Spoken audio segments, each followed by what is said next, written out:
Las campañas electorales. Hasta el 29 de mayo son 90 días en que se permite la realización de actividades por parte de los partidos políticos, coaliciones y candidaturas para promover e incentivar el voto de los mexicanos. Dentro de los actos de campaña se incluyen reuniones públicas, asambleas, marchas y publicidad.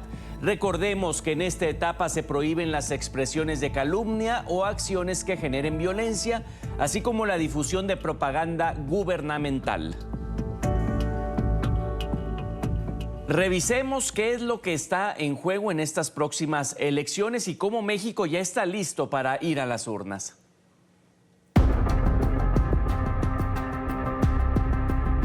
Se definen como los comicios más grandes de la historia en México. Luego de que iniciaran las campañas en el país, el Instituto Nacional Electoral tiene todo listo para el inicio formal en la disputa por la presidencia. Cargos a elegir. El próximo 2 de junio, los mexicanos podrán renovar 20.708 cargos a nivel federal, estatal y municipal. Además del sucesor de Andrés Manuel López Obrador, 9 gobernaturas están en juego. ¿Cuántas personas pueden votar? En las 32 entidades del país, 98.909.770 mexicanos están habilitados para ejercer el sufragio. De ellos, la población juvenil desde los 18 a los 24 años, un poco más de 15 millones están inscritos. Voto en el extranjero. Con 226.661 solicitudes, cerró el periodo de registro para votar desde el exterior, lo cual representa un 24.62% más que en la elección de 2018, siendo el voto electrónico la modalidad más elegida. Inversión. Por ser la elección más grande de la historia, el INE dio a conocer que serán invertidos 10.444.157.311 pesos, lo que equivale a unos 613 millones de dólares, que incluyen gastos de campaña para partidos, actividades tanto ordinarias como específicas y candidaturas independientes. Para esta jornada estarán dispuestas 170.003 casillas en todo el territorio nacional, en la que la función de los observadores electorales será fundamental. Quienes deseen ser parte del ejercicio podrán postularse antes del 7 de mayo. Justamente ayer el Instituto Nacional Electoral dio inicio a la producción de boletas electorales en las que la ciudadanía podrá expresar sus preferencias políticas.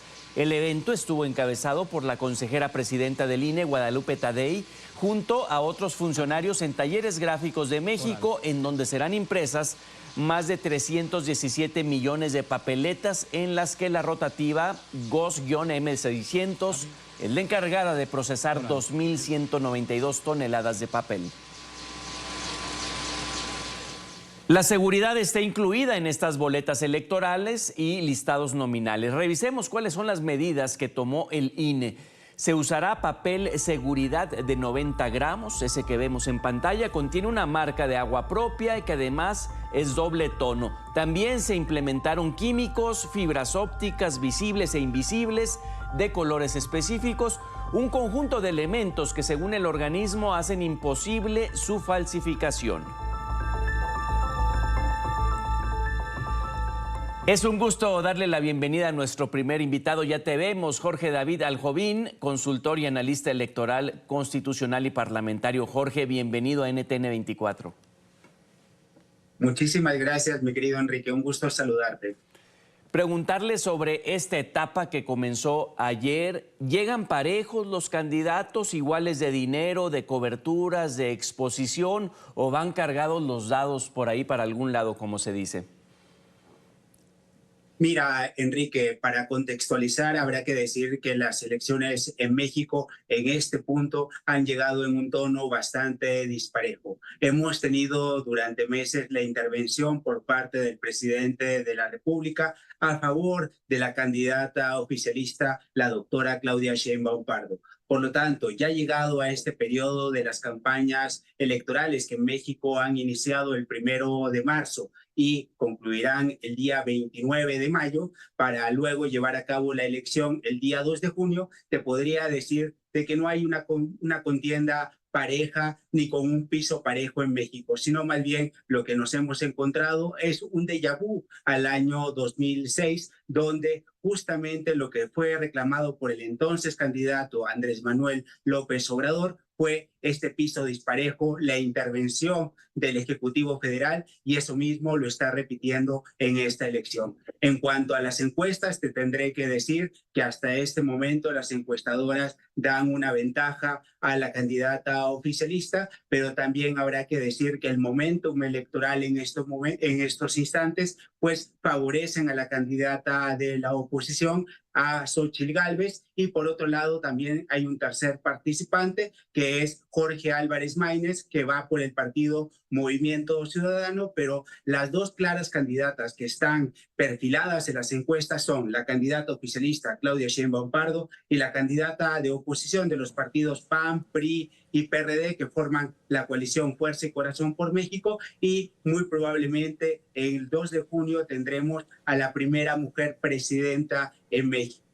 Por cierto, Jorge, justamente ayer que arrancaron las campañas, coincidentemente, Andrés Manuel López Obrador salió de gira por todos los rincones del país, dijo, para supervisar obras. Álvarez Maínez, ¿cuál será su papel? ¿Qué impacto tendrá en las campañas realmente competitivas?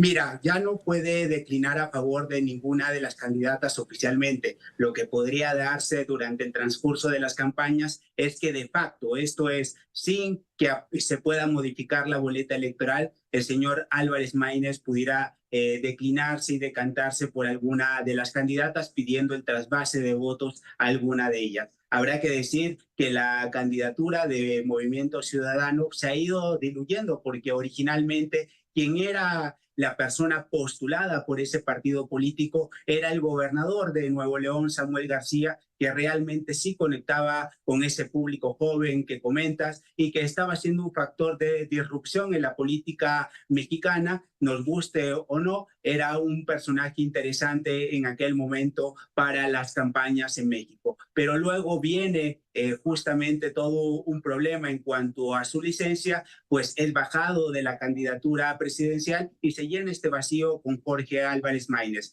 Me parece que su papel más bien en estas campañas será testimonial y todo se centrará en las candidatas presidenciales, pero en algún momento se habría que decir sobre quién podría inclinar la balanza, pues hay dos teorías. Una, por un lado, quienes dicen que será el Esquirol de las campañas electorales en México y que jugará a favor del bloque oficialista encabezado por López Obrador y su candidata oficialista Claudia Sheinbaum Pardo, pero también habría que ver que si la distancia se acorta entre las dos candidatas, podría jugar también un papel fundamental para poder recortar la ventaja que actualmente tiene el oficialismo. Entonces veremos qué papel decide. La historia finalmente juzgará no solamente a Jorge Álvarez Maínez, sino también a Movimiento Ciudadano, y veremos qué tipo de elección se da en nuestro país. Le apuesta a los jóvenes, a los nuevos votantes que representan el 10% del padrón, es decir, son 10 millones entre 18 y 23 años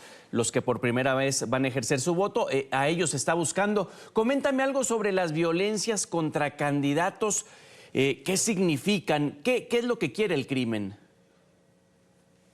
Mira, será uno de los papeles y uno de los temas, más bien uno de los tópicos principales en las elecciones en México. Se ha hablado en los últimos días sobre una narcoelección que se refiere a la intervención del crimen organizado y sobre todo de la inseguridad como uno de los temas fundamentales en esta elección. No por nada el candidato y las candidatas, pues en el caso de Xóchitl Gálvez inició su campaña en uno de los lugares más peligrosos de México, en una de las ciudades más peligrosas, que es Fresnillo, Zacatecas, que ocupa el primer lugar como una de las ciudades más inseguras de nuestro país, con un 96% de percepción de la ciudadanía que se siente insegura en aquel lugar. Y por otro lado, Álvarez Maínez, pues justamente empezó su campaña en Lagos de Moreno, que también es otro lugar que está ubicado en Jalisco, que es enormemente peligroso. Y en el caso de la señora Claudia Sheinbaum Pardo, pues siguiendo la retórica del presidente López Obrador, ha negado este clima de inseguridad,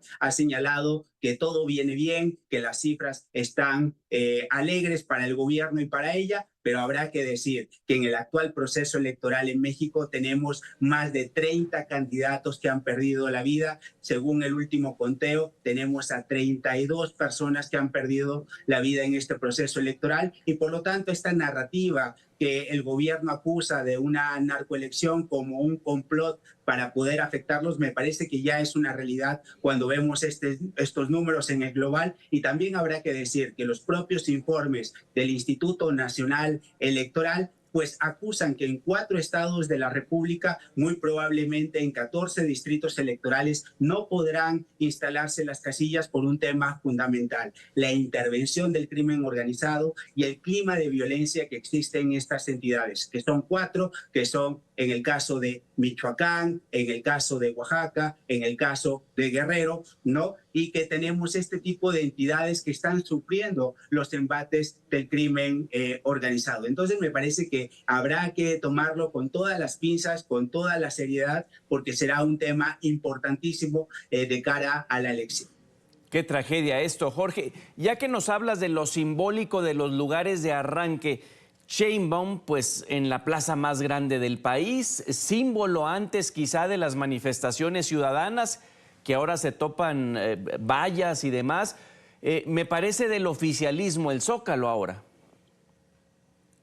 En este caso habrá que hacer una fuerte crítica, sobre todo porque hay una apropiación del Zócalo capitalino por parte del gobierno de la República y de la doctora Claudia Sheinbaum Pardo, respaldada por el presidente López Obrador. ¿Y a qué me refiero con esto? Pues la manifestación que en su momento hizo la oposición, esta marcha por la democracia, pues la bandera mexicana fue retirada del Zócalo capitalino como una muestra para decir que el Zócalo es mío, no te pertenece y no formas parte de los mexicanos y mexicanas que forman parte del gobierno de la República. Y lo que nos encontramos el día 1 de marzo en el evento de la doctora Claudia Sheinbaum Pardo es no solamente que la bandera está ondeando, sino que todos los recursos del Estado se le han dado para que pueda abrir su campaña y que se le pueda dar este respaldo. Y por lo tanto, esto lo que nos demuestra es que hay un clima de polarización creciente en México que ha dividido entre buenos y malos, entre ricos y pobres, entre clases sociales, entre temas raciales, y por lo tanto creo que esto en nada abona a la seguridad, la paz que debe existir en un proceso electoral,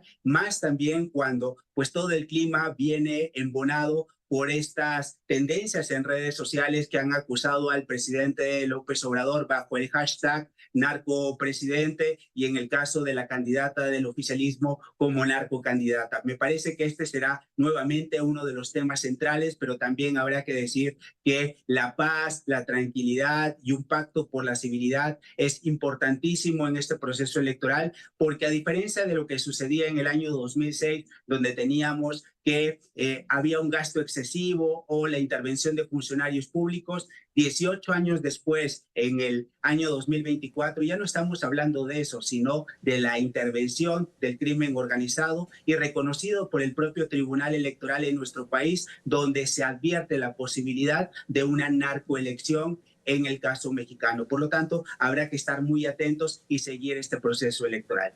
Coméntame algo sobre los debates, Jorge. Solo 3 y todos en la capital del país, siendo pues tan grande en México.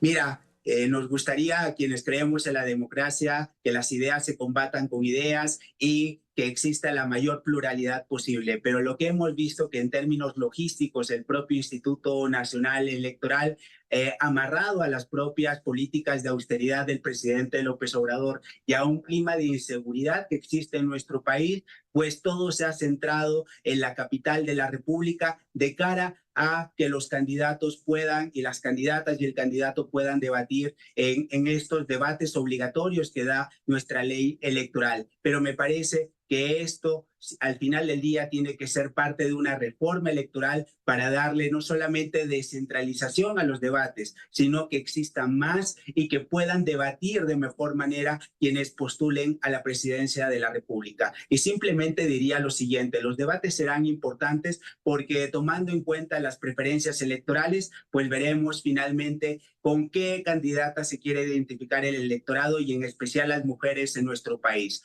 ya sea con una mujer que apuesta por la continuidad y está bajo el cobijo del presidente López Obrador, o se apuesta por una candidata que al final del día, su historia de vida lo que nos ha demostrado es que se ha enfrentado al poder, y veremos cuál será la narrativa que finalmente se establezca en nuestro país el próximo 2 de junio.